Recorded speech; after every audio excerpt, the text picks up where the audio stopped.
सरकार 1,90,000 शिक्षकों को विशेष परिस्थिति में शिक्षक लोग आवेदन दिए थे महोदय। ये जवाब मिला है जो सरकार कार्रवाई की जा रही, सरकार के द्वारा कार्रवाई की जा रही है। ये विशेष परिस्थिति महोदय शिक्षकों का आवेदन है जो उनको 200 किलोमीटर उनके गिरी से 200 किलोमीटर की दूरी पर स्थानांतरण किया गया है।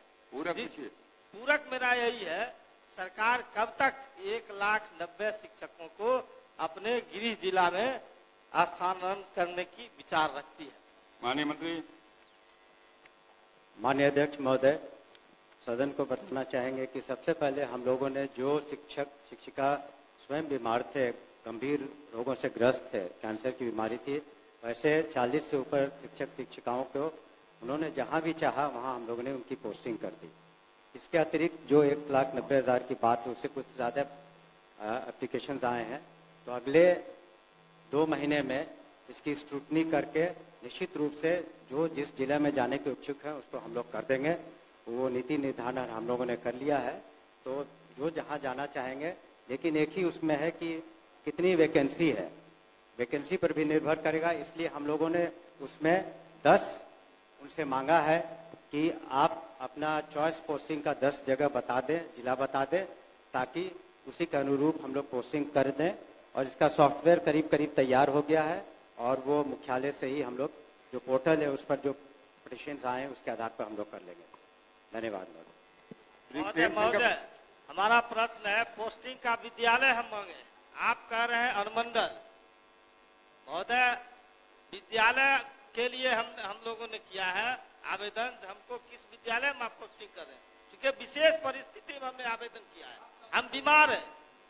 साफ साफ महोदय जानकारी मिलनी चाहिए अध्यक्ष महोदय, आप कब तक जो विद्यालय हमने दिया है आप उसमें स्थानांतरित करने की बात कर।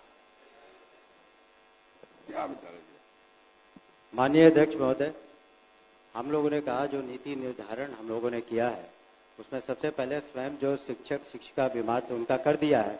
उसी तरह से जो अगर पति पत्नी भी शिक्षक है तो उनके इच्छा अनुसार हम लोग 7 पोस्टिंग करेंगे।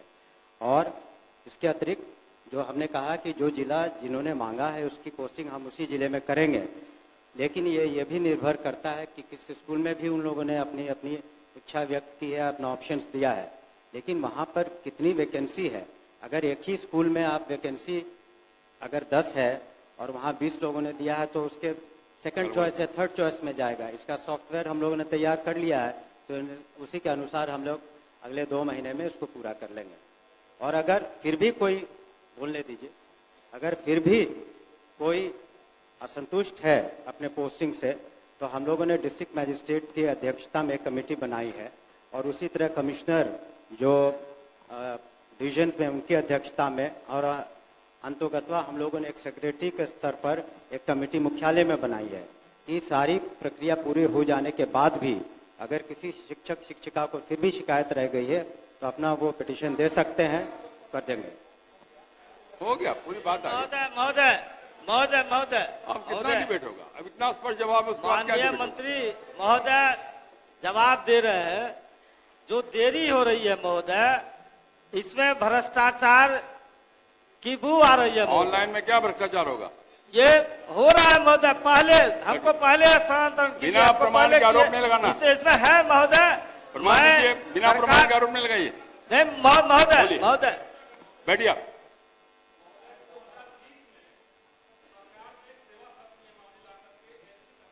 बात कही 21 में इसी सदन के अंदर सरकार ने लिखित में जवाब दिया कि 6ठे चरण की बहाली हो जाएगी तो हम स्थानांतरण करेंगे।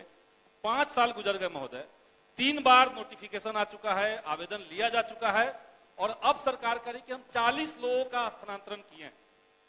ये 5 साल में 40 लोगों का स्थानांतरण महोदय, 300 किलोमीटर दूर टीचर अब पूरा पूछिए। हमारा यही सरकार से सवाल है कि जो आवेदन लिया गया है उसमें महिलाओं और दिव्यांगों को प्राथमिकता देकर के सरकार तत्काल उनका स्थानांतरण कब करने का विचार रखती है, ये मेरा सवाल है। बैठ जाइए। एक जो है सिर्फ हमारा माननीय मंत्री जी से जानना है कि आपने ऑप्शन में मांगा है 10 अनुमंडल जिला में, हाँ नहीं 10 अनुमंडल मांगा। 1 मिनट, तो 10 अनुमंडल मांगा है और वो जिला में जाना चाहता है, तो क्या ये व्यवहारिक है कि उस जिला में जाने के लिए दूसरे जिला का अनुमंडल का दे? क्या इसमें संशोधन करके सरकार उसी जिला के विभिन्न स्कूल का नाम वो मांगने की विचार रखती है कि नहीं? माननीय मंत्री अब एक बार सब बता दें। अध्यक्ष महोदय, हम लोगों ने यथासंभव जो नीति बनाई है उदार नीति है, और आपका जो सुझाव है, अगर सॉफ्टवेयर में कोई कमी होगी तो उसको हम लोग जरूर देख लेंगे, लेकिन हम लोग की इच्छा है, सरकार की इच्छा है कि यथासंभव जो शिक्षक शिक्षिका अपने जिले में जाना चाहते हैं वो वहाँ जाएंगे। तो अगर इसमें कोई कमी रह गई है तो उसको हम लोग सुधार भी करने के लिए तैयार हैं, लेकिन अब नहीं अजय बाबू, अनुमंडल के जगह पर आप बोलने दीजिए ना, बोलने ठीक है, हम दीजिए। उसको देख लेंगे। श्री प्रेम शंकर प्रसाद, श्री प्रेम शंकर प्रसाद, पूरक पूछिए। प्रेम जी पूछिए।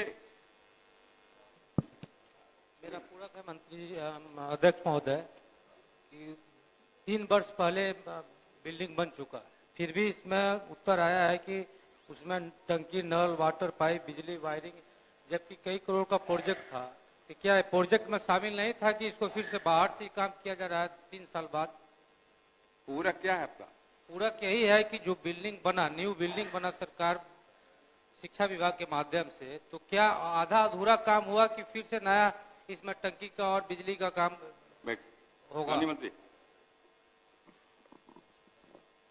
हम लोगों ने इस संबंध में महोदय वहाँ के इंजीनियर से बात की है, और जो नया प्राक्कलन बना करके इस वित्तीय वर्ष में उसको हम लोग प्राथमिकता के तौर पर ले लेंगे।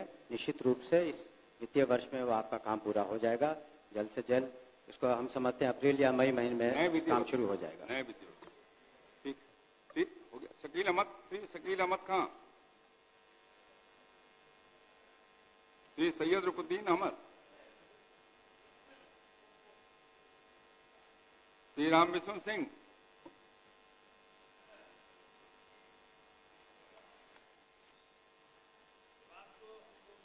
जी पूरक पूछिए। पूरक ये हमारा है अध्यक्ष महोदय कि ये मंत्री जी के ये विभाग से जवाब मिला है कि शैक्षणिक सत्र 24-25 में 28,353 बच्चों का एडमिशन करा लिया गया, लेकिन इन्होंने जिला की सूची नहीं बताया कि भोजपुर जिला में कितने प्राइवेट स्कूलें हैं और कितने को एडमिशन लेना है, और इसके भी बारे में नहीं बताया गया कि कौन कौन स्कूल में कितना एडमिशन हुआ है, कितना एससी और एसटी, ओबीसी। क्या पूछना चाहते हैं? पूरक पूछिए ना। हम पूछना ये चाहते हैं कि ये 28,355 जो बच्चों को नामांकन हुआ है, किस किस विद्यालय में हुआ है और किस किस